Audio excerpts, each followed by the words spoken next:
우리에게 가족이 없으면 모를까? 우리에게 가족이 있으면 하나님의 말씀에 순종하여 가족을 먼저 사랑하는 게 하나님의 뜻을 실현하는 겁니다. 만약 가족보다 사역을 또는 직장을 더 소중히 여기는 그리스도인들이 있다면 이렇게 질문할 수 있습니다.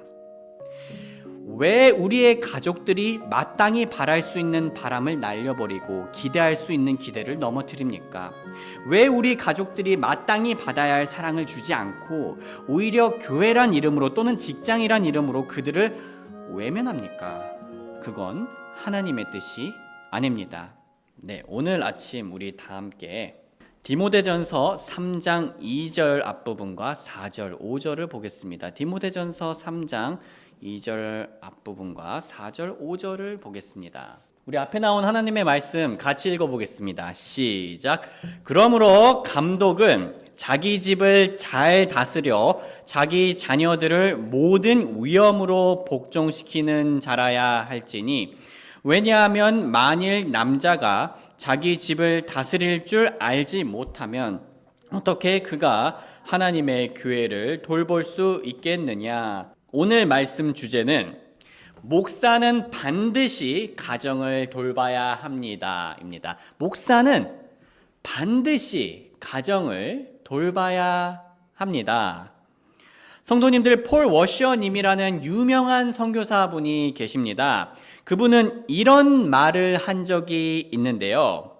우리는 하나님의 뜻을 행하기 위해서 내 가족을 많이 희생해야만 했습니다 란 말을 얼마나 자주 듣습니까?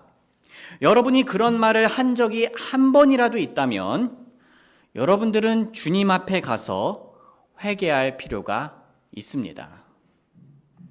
왜냐하면 그분은 여러분을 혼낼 것이기 때문입니다. 왜냐하면 여러분이 말한 것은 그분을 고소한 겁니다. 여러분은 하나님을 고소한 겁니다.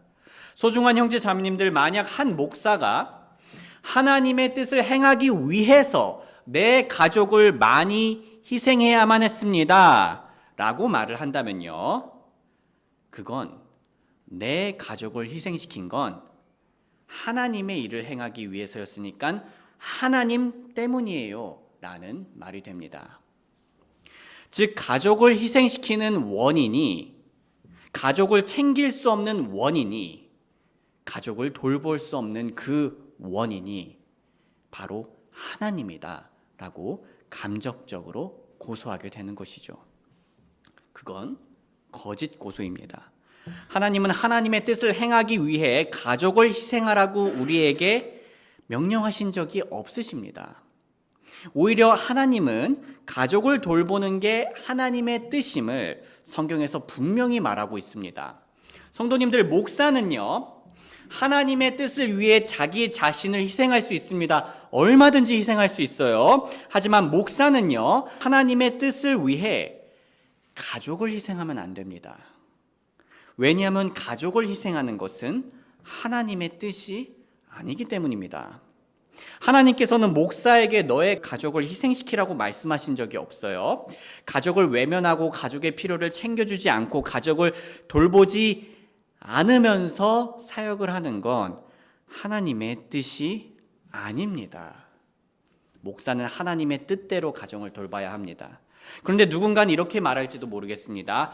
그래도 목사가 하나님을 위해 가족을 희생하는 건 가치 있는 일 아닌가요? 사역을 위해서 내 가족을 희생할 수 있잖아요.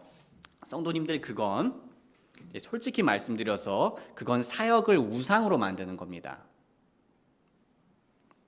우상은 꼭 나쁜 죄만이 우상이 아닙니다. 좋은 걸 지나치게 추구할 때도 그 좋은 게 우상이 됩니다. 교회 사역이 아무리 좋은 것이더라도, 교회를 섬기는 일이 아무리 정말 사모하기에 좋은 것이더라도 가족을 돌보라는 하나님의 뜻을 어기면서까지 그 교회 사역을 추구한다면 그건 우상입니다. 아무리 하나님을 위해서라는 말을 거기에 더해도 가족보다 사역을 더 우선시 여기는 건 여전히 우상 숭배입니다. 왜냐하면 가족을 먼저 돌보라는 하나님의 뜻보다 더 위에 사역을 두어버렸으니까요. 성도님들, 그렇다면 성경적으로 볼 때 왜 목사는 가족을 먼저 돌봐야 할까요? 여기에는 두 가지 이유가 있습니다. 첫 번째로, 교회는 가족을 돌보는 것과 닮았기 때문입니다. 교회는 가족을 돌보는 것과 닮았기 때문입니다. 교회는 사업이다. 저는 옛날에 어느 독립침례교회 사역자분이 교회는 사업이다 라는 말을 했다는 것을 들었습니다. 한국에 있는 독립침례교회였어요. 성도님들, 교회는 사업이 아닙니다.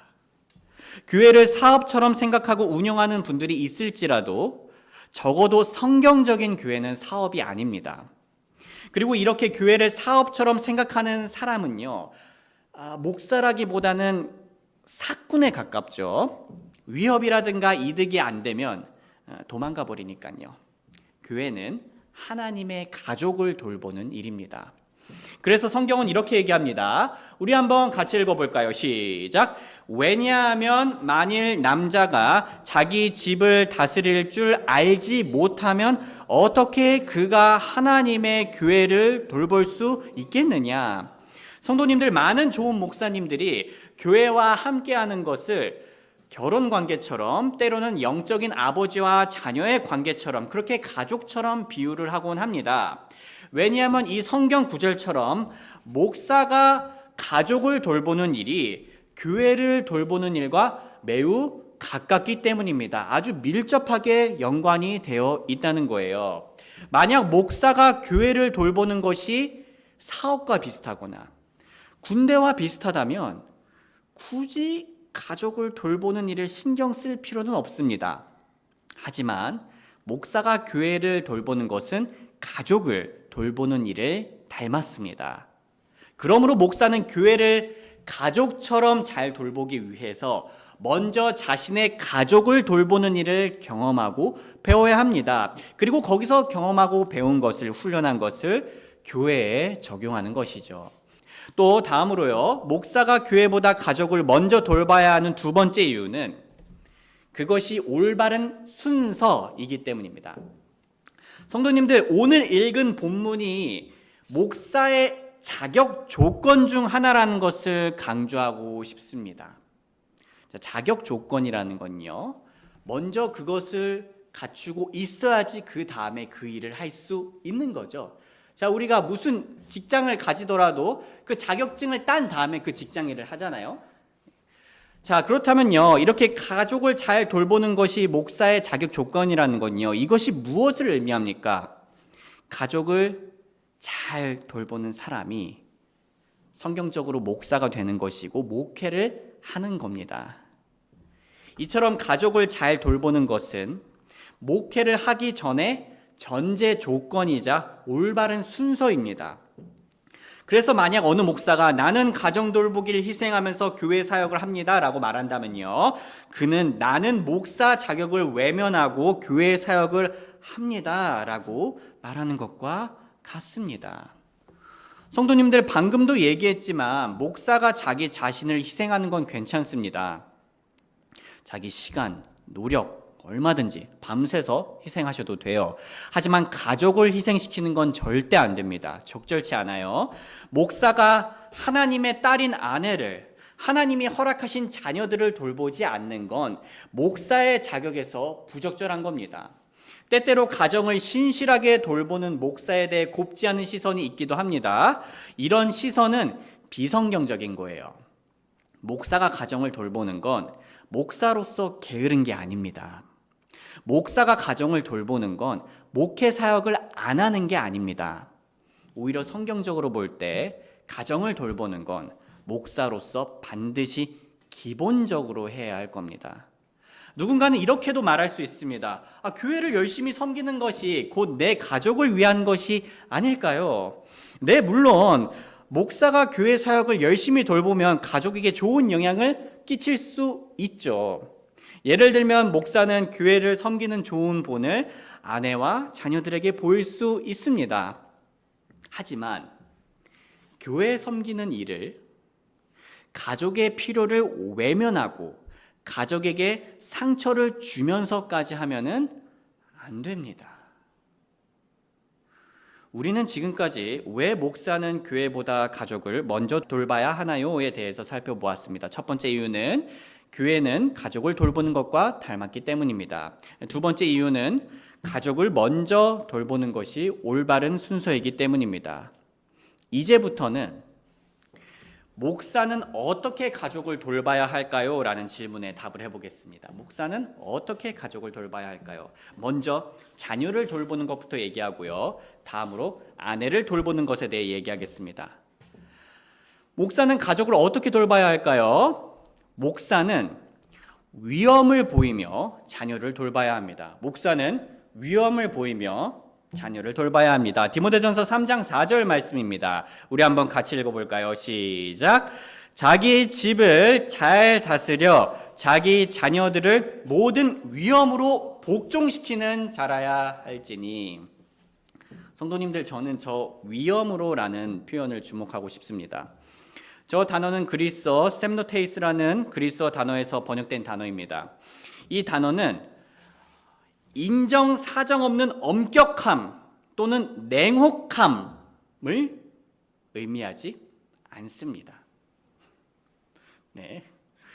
이 위험은요, 존경받을 자격이 있는 상태를 의미합니다. 존경받을 만한 상태. 즉, 목사가 자녀들에게 권위를 행사할 때 위험 있게 존경받을 자격이 있는 상태로, 영적인 상태로 권위를 행사하는 사람이 되어야 한다는 겁니다. 성도님들, 사람에게 위선이 있으면 위험이 사라지죠. 부모가 완벽할 수는 없겠지만 만약 부모의 그러한 위선이 부모의 특징이 되어버리면 자녀들은 부모에게서 위험을 느끼지 못합니다. 오히려 위선으로 인해 분노하게 됩니다. 하나님께서 사랑하라고 말씀하셨는데 목사인 아버지가 사랑하는 모습을 보이지 않고, 하나님께서 용서하라고 하셨는데 용서하는 모습을 보이지 않고, 하나님께서 온유하라고 하셨는데 온유하지 않고, 심지어 그거를 설교를 하는데 그 설교가 행위와 일치하지 않는다면 그거는 자녀들이 위선으로 보고 분노하게 됩니다. 그래서 성경은 우리의 위선으로 자녀를 노엽게 하지 않으면서 가르칠 것을 권면합니다. 에베소서 6장 4절 같이 읽겠습니다. 시작. 또한 너희 아버지들아 너희 자녀들을 노엽게 하지 말고 다만 주의 교육과 훈계로 양육하라. 성도님들, 클리프 니첼이라는 분이 있습니다. 그분은 미국 여러 대학에서 학생들로부터 기독교에 대한 질문을 받고 대답을 하는 사역을 하고 있습니다. 훌륭한 분이에요. 하루는 그분이 이런 얘기를 했습니다.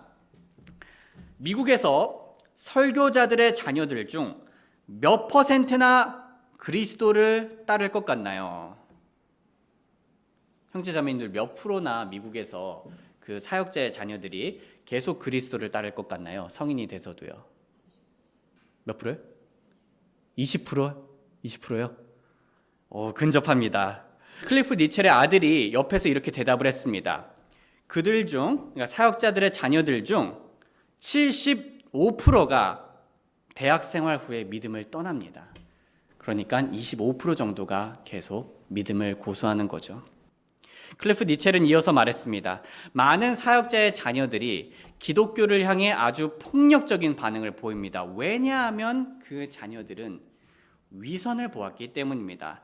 성도님들, 목사로서 하나님의 일을 한다면서 평소 자녀를 신경 쓰지도 않고 자녀의 입에서 아빠는 교회 일만 하고 나는 아빠에게 뭔가요? 라는 말이 나오게 한다면 그건요, 실패한 겁니다. 저는 당연히 제 아들들이 성인이 되어서도 하나님을 잘 믿고 섬기기를 바랍니다. 하지만 만약 제 아들들이 하나님을 따르지 않는다면 적어도 저의 위선 때문만은 아니길 간절히 소원합니다. 만약 제 위선 때문에 아들들이 떠난다면 전 제 아들들에게도 그리고 하나님께도 너무 죄송할 겁니다. 반대로 저는 제 아들들이 하나님을 믿는 삶을 살 때 하나님께서 제 위험 있는 삶을 사용해 주시도록 기도합니다. 소중한 성도님들, 제가 제 아들들에게 위선이 아닌 위엄으로 하나님의 진리를 가르칠 수 있도록 기도 부탁드립니다. 그리고 이 경험을 바탕으로 교회에서 설교를 할 때에도 위선이 아닌 마땅히 존중받을 만한 위엄으로 설교할 수 있도록 기도 부탁드립니다. 다음으로 목사는 가족을 어떻게 돌봐야 할까요? 목사는 사랑함으로 아내를 돌봐야 합니다. 목사는 사랑함으로 아내를 돌봐야 합니다. 성경은 남편이 아내를 사랑할 것을 분명히 명령하고 있습니다. 예배소서 5장 25절 모든 남편분들 힘차게 읽어보겠습니다. 시작. 남편들아 너희 아내를 사랑할지니 그리스도께서 교회를 사랑하사 교회를 위하여 자신을 주신 것 같이 하라. 남편분들의 사랑이 느껴집니다. 자, 남편인 목사는 아내를 사랑해야 합니다. 그냥 사랑하는 게 아니라 그리스도께서 교회를 사랑하사 자신을 주신 것 같이 사랑하라는 것을 목표로 해야 합니다. 그리고 이 사랑의 특징은 어디서나 한결같이 아내를 우선순위로 사랑하는 겁니다. 성도님들, 저희 부부가 외간에서 살았을 때 일입니다. 하루는 제가 제 자신을 볼 때 교회에서 아내를 대하는 것과 집에서 아내를 대하는 게 달랐습니다. 제가 아내에게 교회에서는 정말 부드럽고 잘 웃는데 집에서는 좀 무뚝뚝해졌습니다. 그래서 아내에게 이렇게 얘기했습니다. 여보, 미안해요. 내가 교회에서 여보를 대할 때랑 집에서 대할 때 다른 것 같아요. 앞으로는 집에서도 똑같이 잘해주려고 노력할게요 라고 말했습니다. 그러자 제 아내가 저에게 뭐라고 했는 줄 아십니까? 그래요, 좀 그렇더라고요. 다음부터 조심해요 라고 해줬습니다. 네. 또 하루는 우리 교회에서 있었던 일입니다.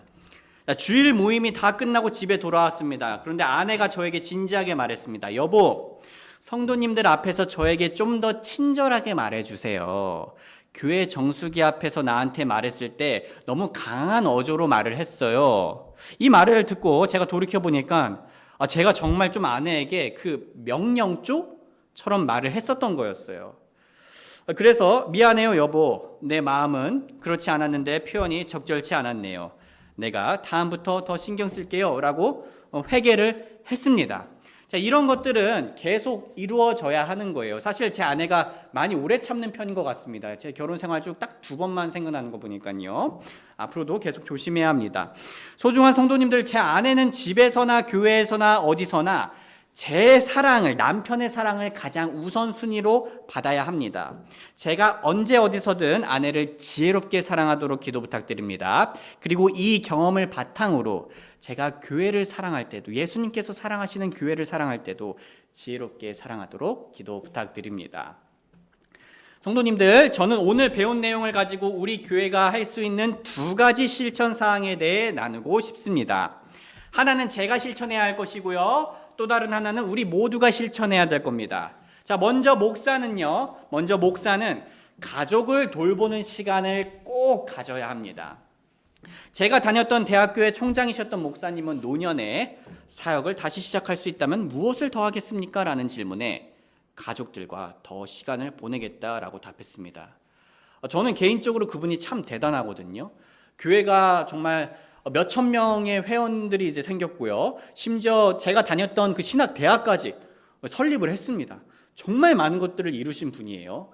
근데 그분이 후회하는 게 더 교회를 확장하거나 더 많은 뭔가를 하는 게 아니라 가족들과의 시간을 더 보내는 거였습니다.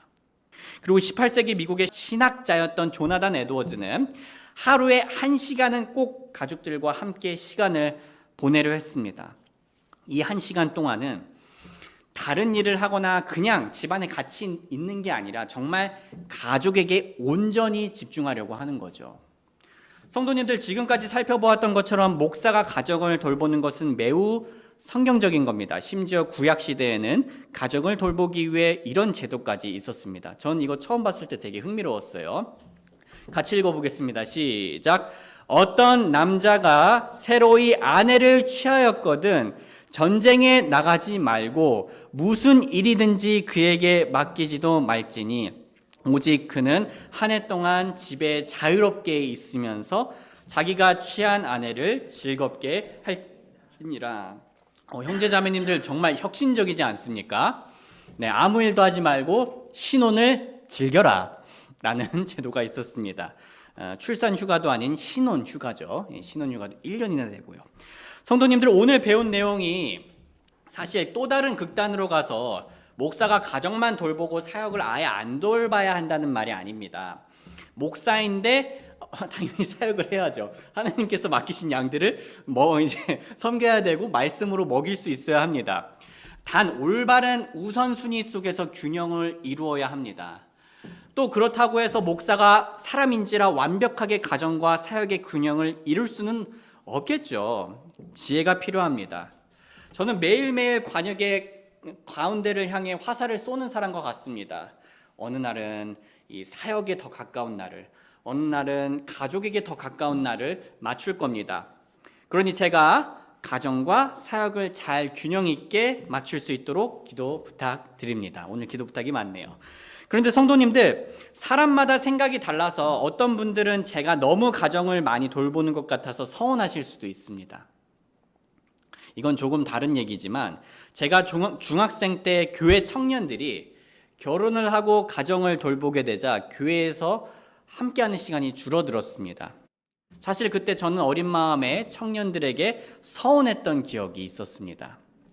비슷하게 교회 성도님들 중에서는 제가 가정을 돌볼 때 함께하는 시간이 줄어드니까 서운하실 수가 있습니다.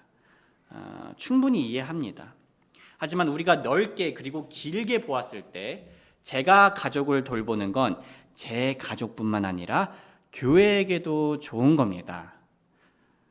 왜냐하면 저는 교회의 본이 되는 모습을 보이는 것이기 때문입니다.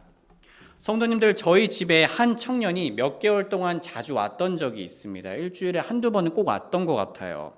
그 청년은 사실 결혼 생각이 없었습니다. 그런데 저희 집에 자주 오면서 결혼을 하고 싶다는 생각을 가지게 되었다고 합니다. 참고로 저희 부부가 잘나거나 완벽한 그런 모습을 보여주어서가 아닙니다.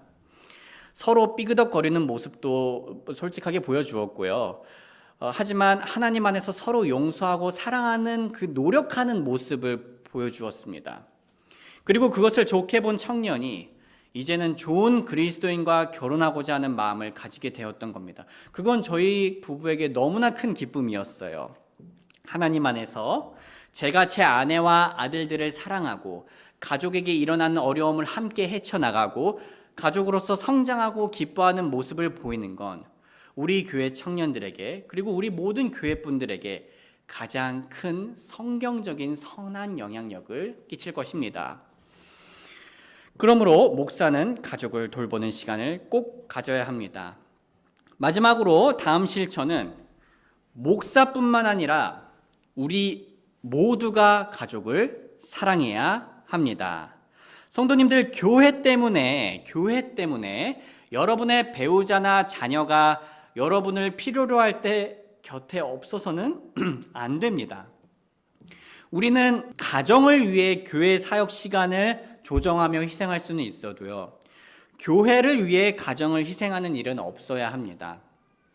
사실 우리들은 아마 반대로 배웠을 확률이 높아요. 왜냐하면 우리나라는 직장에서 성과를 내거나 개인의 성공을 가족보다 우선시하는 경향이 강하니까요. 그런 우상이 교회 사역에도 쉽게 들어오곤 합니다. 겉으로 보이는 사역의 성과를 하나님이 돌보라고 말씀하신 가족보다 더 우선시하게 되는 거죠. 그리고 사실 이 우상에 빠지기 너무나 쉽습니다. 왜냐하면 하나님의 일이잖아 라는 말에 우리가 혹하기 쉽기 때문입니다. 성도님들, 오늘 본문 말씀에 나왔듯이 진짜 하나님의 일을 하기 위해 목회자는 먼저 가정을 잘 돌봐야 합니다. 이처럼 하나님의 일을 하려는 성도들도 목사의 본을 따라, 목사는 본을 보이는 자죠. 성도님들도 목사의 본을 따라 먼저 가정을 잘 돌봐야 합니다. 폴 워셔님이 이런 말을 했습니다. 우리는 사역을 키우고 싶은 겁니까? 하나님의 뜻을 실현하고 싶은 겁니까? 소중한 형제자매님들, 우리는 사역을 키우고 싶은 겁니까? 아니면 하나님의 뜻을 실현하고 싶은 겁니까? 우리에게 가족이 없으면 모를까? 우리에게 가족이 있으면 하나님의 말씀에 순종하여 가족을 먼저 사랑하는 게 하나님의 뜻을 실현하는 겁니다. 만약 가족보다 사역을 또는 직장을 더 소중히 여기는 그리스도인들이 있다면 이렇게 질문할 수 있습니다. 왜 우리의 가족들이 마땅히 바랄 수 있는 바람을 날려버리고 기대할 수 있는 기대를 넘어뜨립니까? 왜 우리 가족들이 마땅히 받아야 할 사랑을 주지 않고 오히려 교회란 이름으로 또는 직장이란 이름으로 그들을 외면합니까? 그건 하나님의 뜻이 아닙니다.